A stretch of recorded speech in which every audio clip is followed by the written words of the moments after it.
1. ಬಾಬೇಲನ್ನು ಏನೆಂದು ವರ್ಣಿಸಲಾಗಿದೆ? ಉತ್ತರ ಕಡಲಡವಿ. ಯೆಶಾಯ 21ನೇ ಅಧ್ಯಾಯ 1ನೇ ವಚನ. 2. ಈಗ ರಾತ್ರಿ ಎಷ್ಟು ಕಳೆಯಿತು ಎಂಬ ಪ್ರಶ್ನೆಗೆ ಕಾವಲುಗಾರನ ಉತ್ತರವೇನು?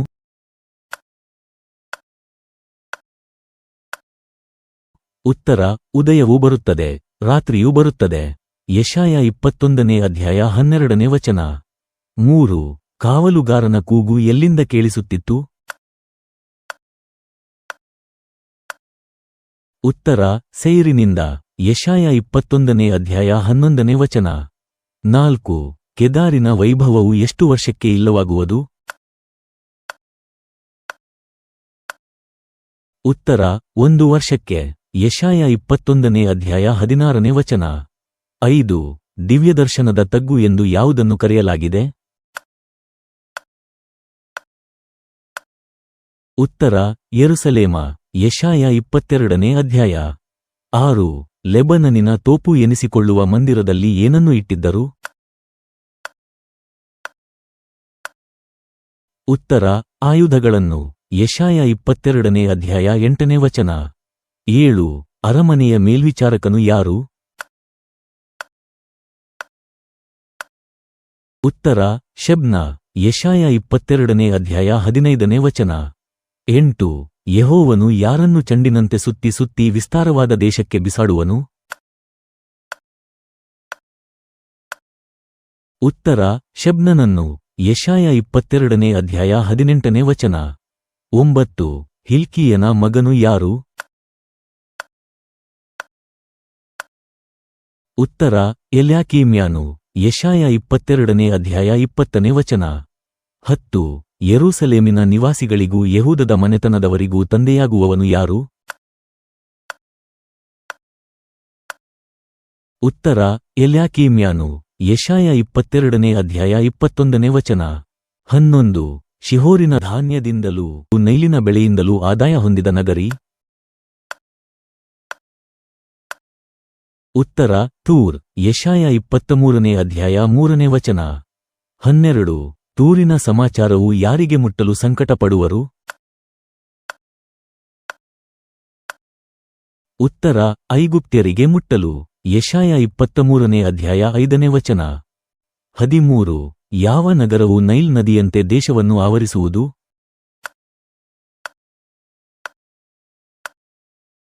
ಉತ್ತರ ತಾರ್ಷೀಷ್ ನಗರ. ಯೆಶಾಯ 23ನೇ ಅಧ್ಯಾಯ 10ನೇ ವಚನ. 14. ಹಿಂಸೆಗೆ ಈಡಾದ ಕನ್ಯೆಯಂತಿರುವ ನಗರ ಯಾವುದು? ಉತ್ತರ ಚೀದೋನ್ ನಗರ. ಯೆಶಾಯ 23ನೇ ಅಧ್ಯಾಯ 12ನೇ ವಚನ. 15. ಯೆಶಾಯನ ಪ್ರವಾದನೆಯ ಪ್ರಕಾರ ತೂರ್ ಎಷ್ಟು ವರ್ಷಗಳವರೆಗೆ ಜ್ಞಾಪಕಕ್ಕೆ ಬಾರದೇ ಇರುವುದು? ಉತ್ತರ 70 ವರ್ಷಗಳವರೆಗೆ. ಯೆಶಾಯ 23ನೇ ಅಧ್ಯಾಯ 15ನೇ ವಚನ. 16. ಭೂನಿವಾಸಿಗಳು ಏನು ಮಾಡಿದ್ದಾರೆ? ಉತ್ತರ ದೈವಾಜ್ಞೆಗಳನ್ನು ಮೀರಿ ನಿಯಮವನ್ನು ಅತಿಕ್ರಮಿಸಿ ಶಾಶ್ವತವಾದ ಒಡಂಬಡಿಕೆಯನ್ನು ಭಂಗಪಡಿಸಿದ್ದಾರೆ. ಯೆಶಾಯ 24ನೇ ಅಧ್ಯಾಯ 5ನೇ ವಚನ. 17. ಲೋಕವನ್ನು ಯಾವುದು ನುಂಗಿಬಿಟ್ಟಿದೆ? ಉತ್ತರ ಶಾಪವು. ಯೆಶಾಯ 24ನೇ ಅಧ್ಯಾಯ 6ನೇ ವಚನ. 18. ಭೂನಿವಾಸಿಗೆ ಏನು ಕಾದಿವೆ? ಉತ್ತರ ಭಯವು, ಗುಂಡಿಯು, ಬಲೆಯು. ಯೆಶಾಯ 24ನೇ ಅಧ್ಯಾಯ 17ನೇ ವಚನ. 19. ಯಾವ ಕಾರಣಕ್ಕಾಗಿ ಭೂಮಿಯು ಒಡೆದೇ ಇದೆ, ಬಿರಿದೆ ಬಿರಿದಿದೆ ಮತ್ತು ಕದಲಿಯೇ ಹೋಗಿದೆ? ಉತ್ತರ ಅದರ ದ್ರೋಹಕ್ಕಾಗಿ. ಯೆಶಾಯ 24ನೇ ಅಧ್ಯಾಯ 19ನೇ ಮತ್ತು 20ನೇ ವಚನ. 20. ಸೇನಾಧೀಶ್ವರನಾದ ಯೆಹೋವನು ಯೆರೂಸಲೇಮಿನೊಳಗೆ ಎಲ್ಲಿ ಆಳುವನು? ಉತ್ತರ ಚಿಯೋನ್ ಪರ್ವತದಲ್ಲಿ. ಯೆಶಾಯ 24ನೇ ಅಧ್ಯಾಯ 23ನೇ ವಚನ. 21. ಯೆಶಾಯನು ದೇವರನ್ನು ಕೊಂಡಾಡಲು ಕಾರಣಗಳೇನು? ಉತ್ತರ ಸತ್ಯ ಪ್ರಾಮಾಣಿಕತೆಗಳನ್ನು ಅನುಸರಿಸಿ ಆದಿಸಂಕಲ್ಪಗಳನ್ನು ನೆರವೇರಿಸುತ್ತಾ ಅದ್ಭುತಗಳನ್ನು ನಡೆಸಿದ. ಯೆಶಾಯ 25ನೇ ಅಧ್ಯಾಯ 1ನೇ ವಚನ. 22. ನೀನು ದೀನರಿಗೆ ಕೋಟೆ ಇಕ್ಕಟ್ಟಿನಲ್ಲಿ ದರಿದ್ರರಿಗೆ ರಕ್ಷಣದುರ್ಗ ಎಂದು ಯಾರಿಗೆ ಹೇಳಲಾಗಿದೆ? ಉತ್ತರ ದೇವರಿಗೆ. ಯೆಶಾಯ 25ನೇ ಅಧ್ಯಾಯ 4ನೇ ವಚನ.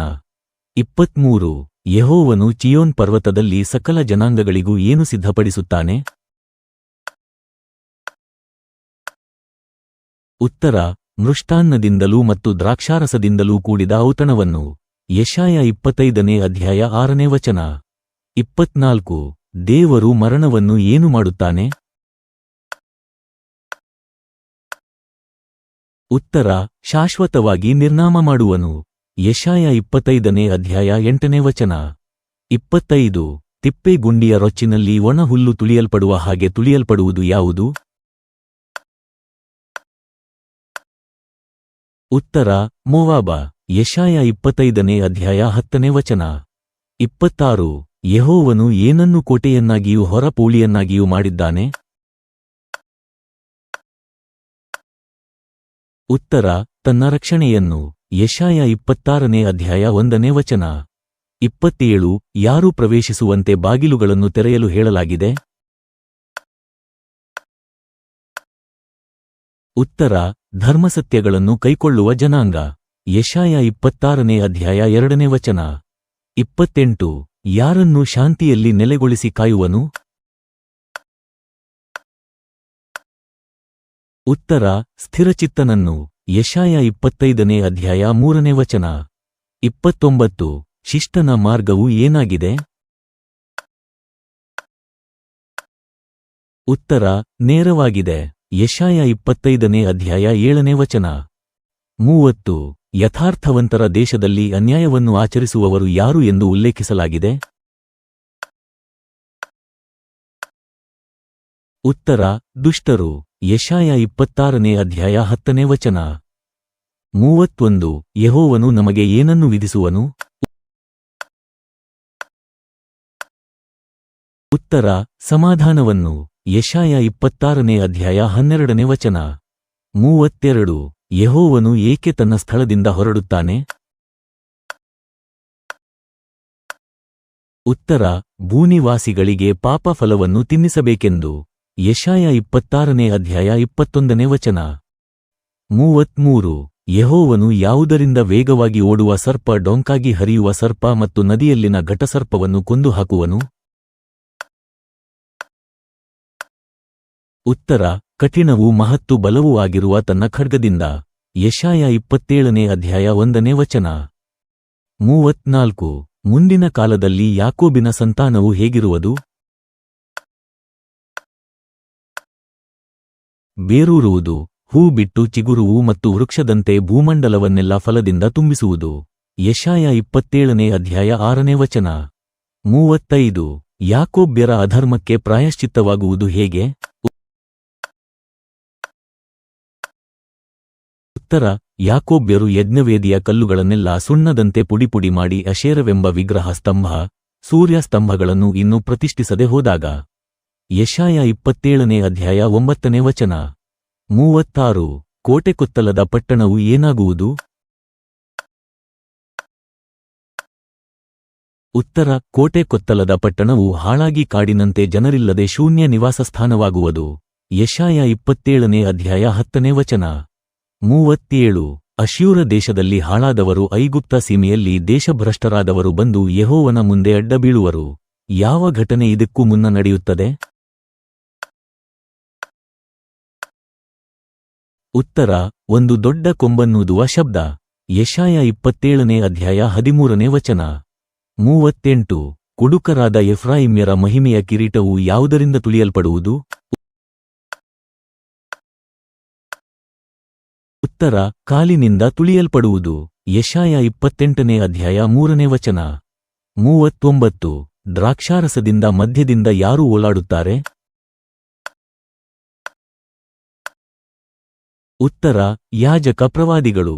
ಯೆಶಾಯ 28ನೇ ಅಧ್ಯಾಯ 7ನೇ ವಚನ. 40 ಪರೀಕ್ಷಿತವಾದ ಮಾನ್ಯವಾದ ಮೂಲೆಗಲ್ಲನ್ನು ಎಲ್ಲಿ ಇಡುವರು?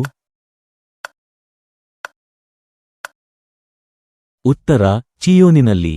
ಯೆಶಾಯ 28ನೇ ಅಧ್ಯಾಯ 16ನೇ ವಚನ. 41 ದಾವೀದನು ಸೈನ್ಯ ಸಮೇತನಾಗಿ ವಾಸಿಸಿದ ಪಟ್ಟಣ ಯಾವುದು? ಉತ್ತರ ಅರಿಯೇಲ ಪಟ್ಟಣ. ಯೆಶಾಯ 29ನೇ ಅಧ್ಯಾಯ 1ನೇ ವಚನ 42. ಯೆಹೋವನು ಯಾವವುಳೊಂದಿಗೆ ಬಂದು ನಗರವನ್ನು ರಕ್ಷಿಸುತ್ತಾನೆ? ಉತ್ತರ ಗುಡುಗು, ಭೂಕಂಪ, ಮಹಾಶಬ್ದ, ಬಿರುಗಾಳಿ, ಚಂಡಮಾರುತ, ದಹಿಸುವ ಅಗ್ನಿಯ ಜ್ವಾಲೆ. ಯೆಶಾಯ 29ನೇ ಅಧ್ಯಾಯ 6ನೇ ವಚನ 43. ಬಡವರು ಯಾರಲ್ಲಿ ಉಲ್ಲಾಸಿಸುವರು? ಉತ್ತರ ಇಸ್ರಾಯೇಲ್ಯರ ಸದಮಲಸ್ವಾಮಿಯಲ್ಲಿ. ಯೆಶಾಯ 29ನೇ ಅಧ್ಯಾಯ 19ನೇ ವಚನ 44. ಫರೋಹನ ಆಶ್ರಯದಿಂದ ಏನಾಯಿತು? ಉತ್ತರ ಫರೋಹನ ಆಶ್ರಯದಿಂದ ನಾಚಿಕೆ. ಯೆಶಾಯ 30ನೇ ಅಧ್ಯಾಯ 3ನೇ ವಚನ 45. ಐಗುಪ್ತದ ಇನ್ನೊಂದು ಹೆಸರೇನು? ಉತ್ತರ ಜಂಬದ ಮೃಗ. ಯೆಶಾಯ 30ನೇ ಅಧ್ಯಾಯ 7ನೇ ವಚನ 46. ಒಬ್ಬನ ಬೆದರಿಕೆಗೆ ಎಷ್ಟು ಜನರು ಓಡುವರು? ಉತ್ತರ 1000 ಜನರು. ಯೆಶಾಯ 30ನೇ ಅಧ್ಯಾಯ 17ನೇ ವಚನ 47. ಕರ್ತನು ಕಷ್ಟವನ್ನು ಶ್ರಮವನ್ನು ಅನ್ನಪಾನಗಳನ್ನಾಗಿ ಕೊಟ್ಟರೂ ಯಾರು ಇನ್ನು ಮರೆಯಾಗಿರನು? ಉತ್ತರ ಬೋಧಕನು. ಯೆಶಾಯ 30ನೇ ಅಧ್ಯಾಯ 20ನೇ ವಚನ 48. ಗಾಯವನ್ನು ಗುಣಮಾಡುವ ದಿವಸದಲ್ಲಿ ಚಂದ್ರ ಸೂರ್ಯರು ಹೇಗಿರುತ್ತಾರೆ? ಉತ್ತರ ಚಂದ್ರನ ಬೆಳಕು ಸೂರ್ಯನ ಬೆಳಕಿನ ಹಾಗೂ ಸೂರ್ಯನ ಬೆಳಕು 7ರಷ್ಟು ಹೆಚ್ಚಿ 7 ದಿನಗಳ ಬೆಳಕಿನಂತೆ ಆಗುವುದು. ಯೆಶಾಯ 30ನೇ ಅಧ್ಯಾಯ 20ನೇ ವಚನ 49. ಯೆಹೋವನ ದಂಡನೆಯೊಂದಿಗೆ ಯಾವ ಸಂಗೀತೋಪಕರಣಗಳ ಉಲ್ಲೇಖವಿದೆ?